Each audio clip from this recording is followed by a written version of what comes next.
Hello students, welcome to Kasam Academy. Today I am going to tell the topic metamorphosis and diapause in insects. So under this I am going to cover different types of metamorphosis. Those are ametamorphosis, incomplete metamorphosis, complete metamorphosis, intermediate metamorphosis, and finally hypermetamorphosis, and different two kinds of diapauses in insects. And first, we need to know the meaning of the word metamorphosis. Meta means change and morph means structure. That means these metamorphoses include series of changes that takes place during the development of insect from egg to adult. And these all series of changes collectively we call it as metamorphosis. We all know that insect will change the form of the body from egg to larva, larva to pupa, and then to adult. So the change in the form of the body, the series of changes what insect is undergoing during its life cycle, we call it as metamorphosis. Changes include in developmental processes, namely growth, differentiation, and reproduction, which generally takes place in larval, pupal, and adult stages. During the growth process of insects, generally the insect will shed its old skin. So this process we call it as molting. As snakes also shed their skin, in the same process insect will also shed its skin time to time. So why this molting will happen? Why the insect need to shed its skin? Means the insect exoskeleton, that is the outermost covering of the insect body, will be very hard and very tough. So in order to grow its size, the exoskeleton will prevent the growth of the insect. That's why what the insect will do, from time to time it will shed its outermost covering, that is old skin. So when the insect has shed its old skin, it will increase in the size. Generally the insect these moltings, number of molts will vary from 5 to 6 in different types of insects. Now we will know some terminology. First word is instar. What is the meaning of instar? It is the form of the body of insect during two intermoules. That means when the larva is about to molt, after molting, between two moules, the form of the body we call it as instar. For example, we call the early larva as first instar. After undergoing molt, then we call it as second instar. Then after we call it as third instar, like that. And next is stadium. Stadium is nothing but it is a time period or time interval between two molts. And next is exuvia. Exuvia means, I have told you, the insect will shed its old skin, and that process is called as molting. And the skin which has been shed by the insect, the shedded skin is called as exuvia. Next terminology is subimago. Subimago is a pre-adult stage of the insect with fully developed wings but without developing reproductive organs. That means the insect will look similar to the adult but only it will lack the well-developed reproductive organs. Example of this subimago stage we can see in the mayflies, that comes under order Ephemeroptera. So in this image you can clearly see the insect which is shedding its old skin and it is coming out. The white, after coming in initial stage, the insect will be in milky white color because it is not exposed to sun rays. That's why. So the shedded skin we call it as exuvia. And here this is the process of molting. There are 5 different types of metamorphosis in insects, and the first is ametamorphosis or ametabola, second hemimetabola, third holometabola, fourth hypermetabola, and fifth one is intermediate metamorphosis. And the first one is ametamorphosis. So this is the primitive type of metamorphosis where insects do not undergo any type of metamorphosis. That's why we are calling it as ametamorphosis. And when the insect hatches from the egg, it resembles the adult in all characters except the size of the body. So immediately after hatching, the size of the insect will be small, and later on the insect increases in its size until they reach the sexual maturity with well developed reproductive organs. Here in this image also you can see clearly. So different stages of the insect are similar to each other except in size. So early instar is very small whereas the adult is big, but there is no change in the form of the body, only just except the size. And next type of metamorphosis is hemimetamorphosis. We can also call it as incomplete metamorphosis because the life cycle includes only 3 stages. Those are egg, nymph and adult stages. Here in this image also you can see the first one is egg and the second is nymph. So the nymph will resemble similar to that of adult stage except in the development of wings. In the image also you can see the early nymph, the young nymph and later nymph, those have only wing buds. The wings are not fully developed, the brown color one. And when compared to adult, here in the adult you can see that wings are very well developed.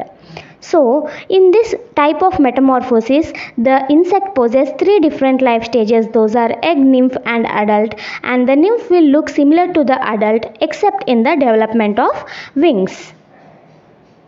Third type of metamorphosis is holometamorphosis. We can also call it as complete metamorphosis because here the insect includes 4 different life stages in its life cycle. Those are egg, larva, pupa and adult. So, and in this case the larval stage will differ completely with that of adult. Larva will not have wings. It will not look similar to the adult in its eating habits or in its behavior, anything. So this has included 4 life stages: egg, larva, pupa and adult. That's why we are calling it as complete metamorphosis. In this image you can clearly see the life cycle of the butterfly. So, butterfly is a holometabolous insect which include 4 life stages. The first image at the top you can see the egg, then after hatching the egg you can see the early instar, then later caterpillar, later instar larva. So, this caterpillar will undergo several molds and finally it will form into the pupa. The pupa, during the pupal stage itself you can see development of the wings inside, and the pupa of butterfly is called as chrysalis. Then from the pupa the adult butterfly will emerge. So it is an example of holometamorphosis. In this slide you can see the difference between 3 different types of metamorphosis. First one is ametamorphosis. In this you can see the insect will increase in its size from early instar to the adult, but there will be no change in the form of the body. That is ametamorphosis, no change in the form of the body. And second is hemimetamorphosis. Here you can see only 3 different life stages. That's why we call it as incomplete. So here you are seeing the early egg, next nymph and finally adult. And here you can see the nymph is similar to the adult except in the development of wings. Otherwise the nymph is similar to the adult. And in the third, that is holometamorphosis, you can see 4 different life stages. That is complete metamorphosis: egg, larva, pupa and adult. And here you can see the larva is completely different from the adult. The larva doesn't have wings and the eating habits are also different from that of adult, and wing development in this case takes place in the pupal stage. So this slide clearly indicates difference between these 3 types of metamorphosis. And the fourth type of metamorphosis is hypermetamorphosis. We all know what is the meaning of hyper. Hyper means more. So in this we can see a peculiar type of development which consists of 2 or more different forms of larva in its life cycle. That means not only the larva have instars, that is first instar, second instar, but in that itself the form of the larva will also be different. Suppose if you think the first larval instar is campodiform, the subsequent will be developed as carabiform. So there will be change in the form of the body of insect in the larval stage. And example, we can see the blister beetle, which have initially campodiform type of larva, later it changes to scarabiform. type of metamorphosis is intermediate metamorphosis. Why we are calling it as intermediate? The name itself depicts, that is, intermediate means in between.